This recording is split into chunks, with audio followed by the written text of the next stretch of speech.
Sinabi ni Jesus sa kanyang mga lagad, kung ibig ninumang sumunod sa akin, limutin niya ang ukol sa kanyang sarili, pasanin ang kanyang krus at sumunod sa akin. So ang ebanghelyo natin ngayon ay aking pinamagatang, takot ka ba sa krus? Yan. Takot ka ba sa krus? Takot ka ba sa iyong krus? Yan. So ito yung fear of the cross. Sa ebanghelyo ay narinig natin na si Jesus ay hinahanda na niya ang kanyang mga lagad dahil papunta na sila sa Jerusalem, sa Kalbaryo. At pinaghahanda niya sila, sinahanda na niya na kung ano ang mangyayari sa kanya doon. At sinabi nga niya na maghihirap siya, magbabata ng hirap sa kamay pa ng mga leaders, puno ng mga bayan, mga saserdote at mga skriba, at kanilang siya'y ipapatay. At sa ikatlong araw, siya'y mabubuhay. Muling mabubuhay. Kaya, nung narinig ng mga lagad dito, sila po ay nag-alala, lalo na itong si Pedro. Sabi niya, Panginoon, wag nawa na itulot ng Diyos. Hindi po dapat mangyari ito sa inyo. Sabi niya, hindi ito mangyayari sa inyo.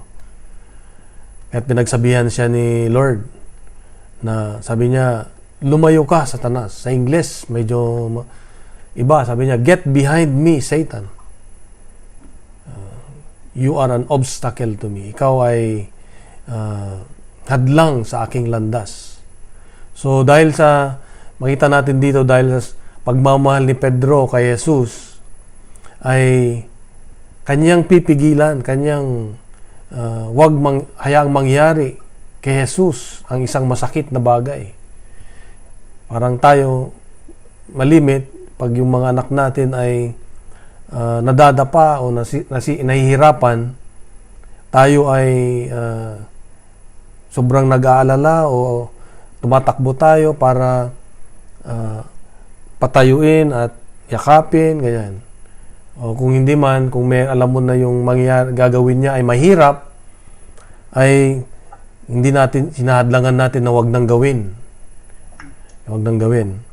Pero kung titignan natin, yung mga pagsubok sa ating buhay na pinagdaanan, ito yung nagbigay sa atin ng lakas o ng lakas sa buhay, di ba?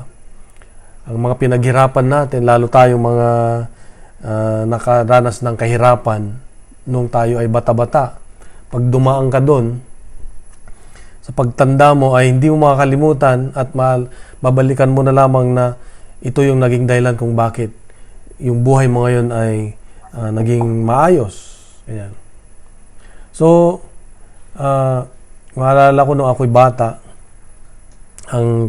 nung high school kami ay ang kasama lang namin yung tatay namin. Nanay namin nasa abroad. Kaya ang hirap nung kasama namin ng tatay namin kasi ang tatay namin masyadong stricto. Ayaw yung nakikibarkada kami, ayaw yung lumalabas kami doon sa bakod namin. Kaya kaming magkakapatid, 3 kami, ay wala kaming kaibigan na kapitbahay. Wala. Yung mga kapitbahay namin, sinisilip lang kami. Ganun kay-stricto yung tatay namin. At nung pumapasok kami, bahay-eskwela lang, bahay-eskwela. Ganun ang gusto niya. Ayaw niya makibarkada kami. O rin maglaro ng basketball sa labas, ayaw. Kaya nasanay ako sa ganun hanggang pag-college, nung college, bahay, eskwela, simbahan, ganun lang. Pag hindi, mahabang sermon. Mahabang galit. Kaya, yun yung kinalakihan namin, kaya yung tahak namin sa buhay naman namin ay yun yung nagdala sa amin ng kung ano yung klaseng karakter kami ngayon na hindi nakasama sa amin. Yan. Siguro kung hindi ginawa ng tatay namin yun. Nung unang hindi namin maintindihan, nagre-rebelde kami sa tatay namin. Yung kapatid ko naglayas nga dahil sa ayaw niyang sumunod nung una. Pero ngayon, pag kami nag-uusap na magkapatid, naalala namin yung tatay namin, ay, napabuti pala tayo dahil sa ginawa ni tatay, ganyan. Which is, ganun din siguro ang pakiramdam ni Pedro. Ayaw niyang masaktan si Jesus dahil mahal niya. Pero si Jesus ay determinado na sa kanyang misyon. Susundan niya yung pinapagawa ng kanyang ama. Alam na niya na siya ay mapapako sa krus. Alam na niya na mabubuhay siya. So, ibig sabihin, alam niya na ang pagdadaanan niya na matindi. Kaya, handa si Jesus na mamatay para sa akin, para sa atin. Yan, yun ang mission niya eh. Pero, si Pedro, hindi niya pa rin maintindihan ng mga panahong yun. Kaya, sabi niya, hindi mangyayari yun, sabi niya. So, nung sinabi ni Jesus kay Pedro na, get behind me, Satan, o lumayo ka sa akin, talagang hindi kay Pedro mismo niya inuukol yung kanyang pagsasalita ng mabigat, kundi kay Satanas mismo. Kasi may narinig ako sa isang pare, sabi niya, nakita raw ni Jesus si Satanas na kinakausap si Pedro, na binubulungan siguro, na dahil sa sobrang ng pagmamahal ni Pedro kay Jesus, sabihin mo na hindi na kailangan siyang mamatay. Siguro, ganun ang sinasabi ni Juan. Kaya nagalit si Jesus kay Satanas. Kaya sabi niya, Satanas, get behind me. O, lumayo ka. Layuan mo si Pedro o layuan mo kami. Parang ganun. So, yung pag-rebuke niya ay talagang hindi kay Pedro, kundi yung kay Satanas na humahad lang. Yan. So, kung ang magandang matutunan natin dito sa application sa buhay natin, kung minsan, sobrang pagmamahal natin sa ating mga mahal sa buhay, payagan natin siya na makaranas sila ng pagsubok, lalo yung mga bata. Kasi kung hindi nila maranasan yun, magiging mahina sila sa paglaki, sa pagtanda. Marami akong nakitang mga bata sa Amerika na inalagaan ng sobrang protective, lalo mga Pilipino. Yung mga Amerikano, hindi ganon. Yung mga Amerikano, pag nadapa yung mga anak, pinapanood lang. Let him grow, let her grow, ganyan sila eh. Pero tayo mga Pilipino kasi, kung madadapa yung anak mo, gusto mong madapa rin. Ganon. So, ang magandang matutunan natin ay, kung gusto natin, kung mahal talaga natin ang ating mga anak, o mga mahal sa buhay, payagan natin na makaranas sila ng pagsubok para ito magbibigay sa kanila ng yung katatagan sa buhay. Yan. Pag sila na ay mag-isa, hindi ka na matatakot na mahiwalay o mawalay sa kanilang buhay kasi naalagaan mo sila na pinayagan mo sila na makaranas ng mga pagsubok at alam na nila kung paano haharapin. So, si Pedro ay yung narinig sa kanya na hindi dapat mangyari ito sa'yo, ay ito yung tinatawag na the voice of temptation. Sinusubukan ni Satanas na bumigay si Jesus. Pero alam naman ni Jesus na hindi pwede. He is manifesting the voice of Satan, sabi nga, and not the voice of God. Kaya sa buhay natin, tignan natin kung sino yung mga nagbubulong sa atin. Kung minsan, mayroong pinapagawang Diyos sa atin, sino ba yung nagbubulong sa'yo? Ang Diyos ba o ang bulong na ng kalaban? Baka na naman, pinipigilan ka na gawin yung pinapagawa ng Diyos sa'yo. Kaya, gawin pa rin natin yung gusto ni Lord. Parang nung Wednesday, alam niyo nung Wednesday sa Toyota, meron kaming, alam ko may prayer meeting. So naghanda akong buong araw. Yan. Alam mo pag naghahanda kasi ako, talang nakikinig ako, nagbabasa, talang pinaghanda ko pati sarili ko. Darasal ako ganyan para hindi makapasok ang kalaban. Tapos nung prayer meeting na oras na, walang nag-join. Sabi ko, ba't kaya? Yung pala, every after ng kanilang, meron kasi silang nobina palagi eh. After ng nobina na 9 days, ganyan, o 10 days, ganun. Nagkukuha na sila, nagbabakasyon. Hindi naman ako naabisuhan. So sabi ko, okay lang Lord, sabi ko, yun naman ang gusto mo, di ba? Hindi ko nang pwedeng, kasi nalaman ko na sinabi ni Sister LB, ay Brad, hindi ka namin nasabihan. Sorry, ganyan. Pero sa akin, okay lang kasi yun ang will ni Lord. Pero so pinatay ko na lahat ng aking computer, lahat. Pero nung ako'y pahakbang, papuntang matutulog na, parang may nagbubulong sa akin na sayang yung pinaghandaan mo, inihanda mo. O, meron naman nagsasabi, wag mo na, bayaan mo na, matulog ka na lang. Ganyan. Bayaan mo na. Dalawang nag-aaway, naglalaban sa pandinig ko. Pero naisip ko pa rin, sabi ko, may commitment ako kay Lord. So, bumalik ako sa aking lamesa, binuksan uli lahat. Sabi ko, magre-record na lang ako mag-isa. Kaya yung ni-record ko ng Wednesday, mag-isa ako nag-record, hindi gaya ganito. Ginawa ko dahil gusto kong sundin kung ano yung kalooban ni Lord. Gusto kong sundin yung, sayang, sabi ko, yung pinahanda sa akin ni Lord kung walang makakarinig. Yan. So, yun yung, kaya hindi nanalo ang kalaban. Yung mga ganun ba, may mga bulong na sa ating pagmimisyon, siguraduhin natin na mas malakas ang bulong ng Diyos kaysa bulong ng kalaban. So, pangalawa, sa Ebanghelyo natin, nung nirebuke niya si Peter, si Pedro, sabi ni Jesus, kung ibig ninumang sumunod sa akin, limutin niya ang ukol sa kanyang sarili. Pasanin ang kanyang krus at sumunod sa akin. So, tatlo, limutin, pasanin, at sumunod. Pag sinabing limutin ay yung deny yourself.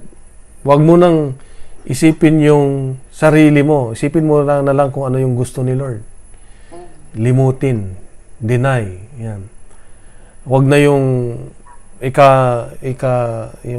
ika-komportable ng buhay mo, kundi you need to kalimutan yung gusto ng iyong sarili. So, that is denying yourself. Pwede mong i-deny yung wag nang maki-attend sa party, mag-prayer meeting ka na lang, ganun ba? Pwede mong i-deny na wag ka na lang sumama dun sa excursion, pamamasyal, magsimba ka na lang, ganun. That is denying yourself. Uunahin mo ang Diyos. Then pasanin mo ang iyong krus. Pag sinabing pasanin ang krus ay makibahagi ka sa gawain ng Panginoon. Yung nilagay niya na krus. Ang krus na iniisip natin lagi, yung mga paghihirap natin, yung mga problema natin. Hindi lang yun, mga epekto lang yun. Pero ang binigay ng krus sa atin ng Diyos ay makibahagi sa Kanya para maipadama yung Kanyang pagmamahal, maipadama yung Kanyang presensya, para maitatag ang simbahan ng banal na pamilya ng Diyos. Yun yung sinabi niya, yun ang krus na bubuhatin natin. Hindi yung mga kahirapan natin o ganyan. Ibig sabihin, yung mga krus natin na you need to serve, we need to follow what God, what Jesus have done. Yeah? Yakapin natin ang krus natin. So, pasanin. Yeah. Huwag nating kaladkarin, huwag nating hilain, mas mabigat. Kailangan buhatin, pasanin. So, pag pinapasan natin, mas magaan. Yeah. Pag tinatanggap natin na krus ko ito, kailangan buhatin ko, mas magaan. Kaysa yung pinuputol natin yung krus natin o hinihila natin na ang hirap, mas mabigat. Yeah. And then, sumunod sa akin. Minsan kasi yung mga krus sa bahay natin, sinusuot natin, parang dekorasyon na lang ba? Parang walang, ganun lang. Pero kung titignan natin yung talagang meaning nito, ay makikita natin ang krus ay simbolo ng pagmamahal ng Diyos. Ang simbolo ng meron tayong papasanin na gawain na makikibahagi para ipadama yung pagmamahal ng Diyos.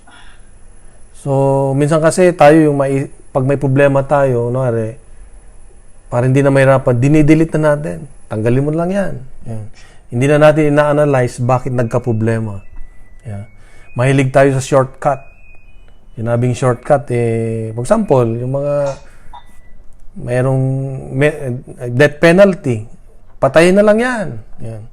Pero sa experience natin, sa history, hindi naman nakapagdulot ng mabuti yun eh. Kaya ayaw ng simbahan yung death penalty kasi hindi yun ang solusyon.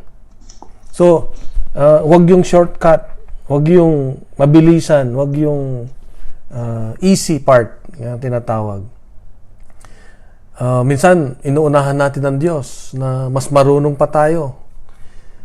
Mas, alam natin ang lahat ng solusyon sa problema. Kaya nga, tayo ay nahihirapan lalo. Hindi natin na isasama ang Diyos. So, we must deny ourselves yung mga kasalanan natin and we need to imitate Jesus, yung heroic sacrificial gift of His life. So, ang pagsunod kay Jesus ay paglimot at pagpasan ng mga krus natin na binigay niya sa atin. Ano pa? Ang naghahangad, sabi niya, ang naghahangad na magligtas ng kanyang buhay ay siyang mawawalan nito. Ngunit, ang mag-alay ng kanyang buhay alang-alang sa akin ay siyang magkakamit nito. Kung masyado nating minamahal ang buhay natin na hindi na natin sinasama ang Diyos, mahirap hanapin yung talagang meaning ng buhay, yung purpose natin. Kaya marami yung akala nila, pag naging mayaman sila, matatagpo na nila yung buhay na hinahanap. Pero, bigo pa rin. Dahil, ang sabi ni Lord, ang hinahanap natin na buhay, yung meaning ng buhay talaga ay mahanapan lang natin kung inuuna natin ang Diyos. Kung ginagawa natin o ini-imitate natin ang Diyos. Wala tayong mapapala. Sabi niya, ano nga ba ang mapapala ng isang tao?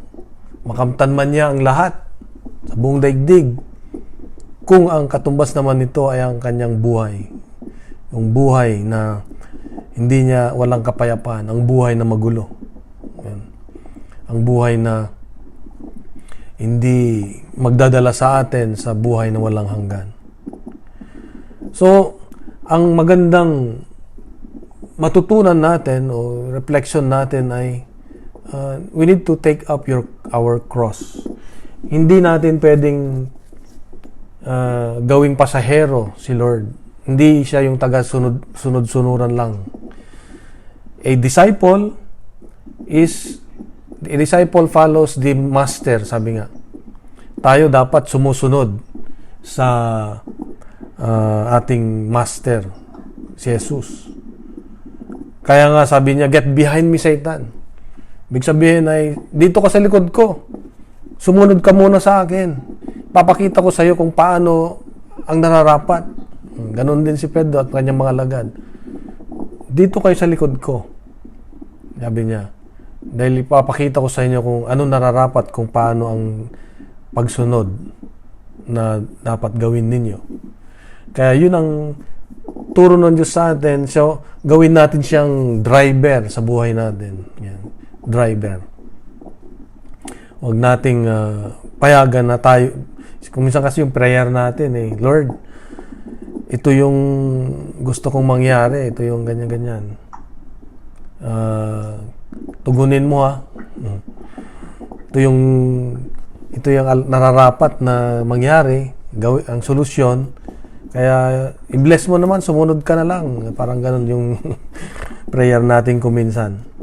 Pero, sabi ko nga, ang prayer na natutunan ko pag may mga kahilingan tayo ay, Lord, kung nandun ka, o kung sasamahan mo ko, ibigay mo. Kung wala ka, wag na lang. Ganun. Kung makakabuti sa akin, at nandun ka, importante kasi yung presensya niya, yung nandun siya then ibigay mo. Kung wala, wag na lang. Yan. So, ang maganda dito ay pinapala ng Diyos sa pagsunod natin bilang mga alagad. Tagasunod niya ay yun nga, buhatin natin. Deny ourselves. Kalimutan natin ang mga gusto ng buhay natin. Yeah. Huwag mo nang isipin kung anong wala ka. Huwag mong ikumparing sarili mo sa iba na meron sila. Dahil malulungkot ka lang. Ang dapat gawin mo ay kung anong meron ka, ayun na yung pasalamatan mo kay Lord. Huwag mo nang tignan yung iba na, meron, ang ganda nun, meron silang sasakyan, meron silang gandang bahay. Huwag mo nang ambisyonin kasi bibigay naman ng Diyos kung ano yung gusto mo, kung anong nararapat para sa'yo. Ayan.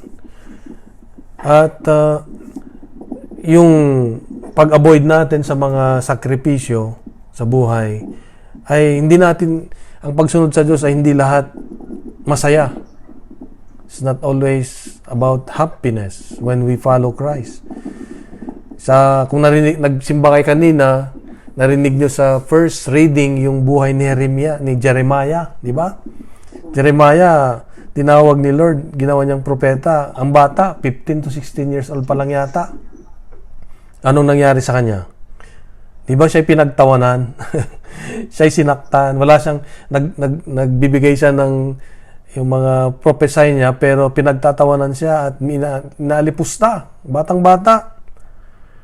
Kaya, sabi niya sa Ebanghelyo, you dupe me. You dupe me, God. You dupe me, Lord.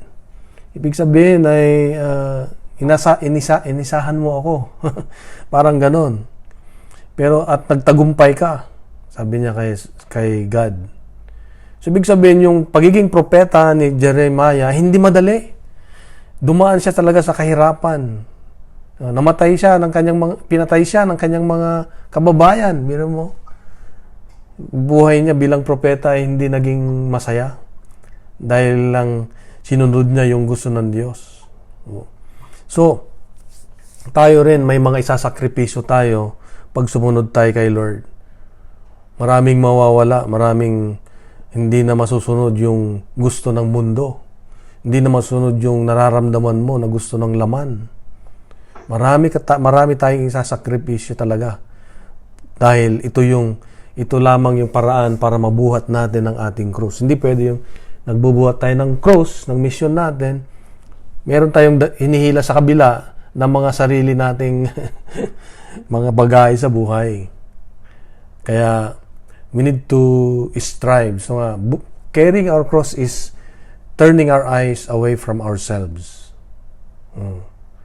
Huwag na nating tignan sa salamin kung anong wala ka, ano yung gusto mong ayusin sa mukha mo o sa buhay mo. Dahil malulungkot ka lang. Turning away from yourselves is yung mga gusto ng sarili natin. And seek out every way that we can imitate Jesus' death. Yan. Seek out yung paano niya napagtagumpayan yung hirap na pinagdaanan niya sa pagsunod sa kanyang Ama para lang magkaroon ng kaligtasan tayo. So, strive to serve sa paglilingkod natin. Huwag nating, pwede na yan. Hindi pwede yung ganon. When we said, yes, Lord, we serve. Serve to the fullest. Serve giving our best. For God only. Not for me, not for Brother Jing or Brother Bingbong. Hindi po sa kanila o sa amin. Para lang kay Lord. Strive to serve. You and your God only are talking. So, we need to live sacrificially. Yung sabi ko, marami tayong sasacrifice sa buhay. Hindi ka na pwedeng yung dating ginagawa mo na magpuyat, ganyan, magpunta kung saan paggabi, o hindi na. Dahil bagong buhay, bagong pananaw sa buhay, tatanungin mo na lamang si Lord, ito ba ay kasama ko si Lord? Kung wala, wag na lang. Ganun. Put God first. And then unite ourselves to Christ. So and lastly, yung ginawa ni Lord ay loving our neighbor. Yan. Itong medyo mahirap gawin kuminsan dahil paano mamahalin ng kapitbahay mo? Lalo yung mga mahirap mahalin. Paano mahalin yung mga taong hindi ka nirerespeto o minamahal. So, taking up our cross, sabi ko nga, ulit ko, we take up our cross. Yung mga cross natin ay yung mga mission natin na binigay ng Diyos. Na makiisa para ipalaganap yung pagmamahal niya para mabuo yung simbahan na itinatatag niya dito sa lupa. Tayo ay may kanya-kanyang krus na dala at nawa ito ay magampanan natin. Ang krus mo siguro yung dito sa community, mag-serve. Ang krus mo siguro ay, yun nga, sa pagsaserve mo ay may mga pagsubok. Kailangan buhatin natin ang krus natin. Walang tigil, kundi tuloy-tuloy lang. Walang tigil sa pagsunod sa Diyos. And continue to focus on God. So, ito lang ang paraan. This is the only way to eternal life. So, ang hinahanap natin na buhay ay na kay Jesus, sa Diyos, kung tayo ay sumusunod. Mararamdaman naman natin, pag hindi tayo sumusunod, magulong buhay. Hindi tahimik. Pero pag pinipilit nating sumunod sa Diyos, may kapayapaan. Nakatulog tayo ng mahimbing. So, yun ang pagnilayan natin, mga kapatid, ang hanapin ang Diyos sa lahat ng pagkakataon sa ginagawa natin. And let's close this sharing with a prayer uli. Let's put ourselves into the presence of God sa ngalan ng Ama at ng Anak, ng Espiritu Santo. Amen.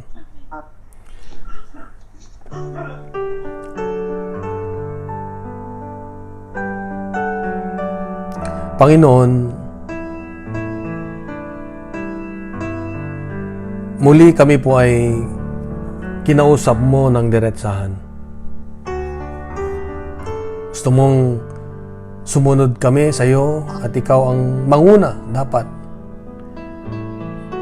Patawarin mo kami sa mga pagkakataon na kami ang nanguna at hindi ikaw.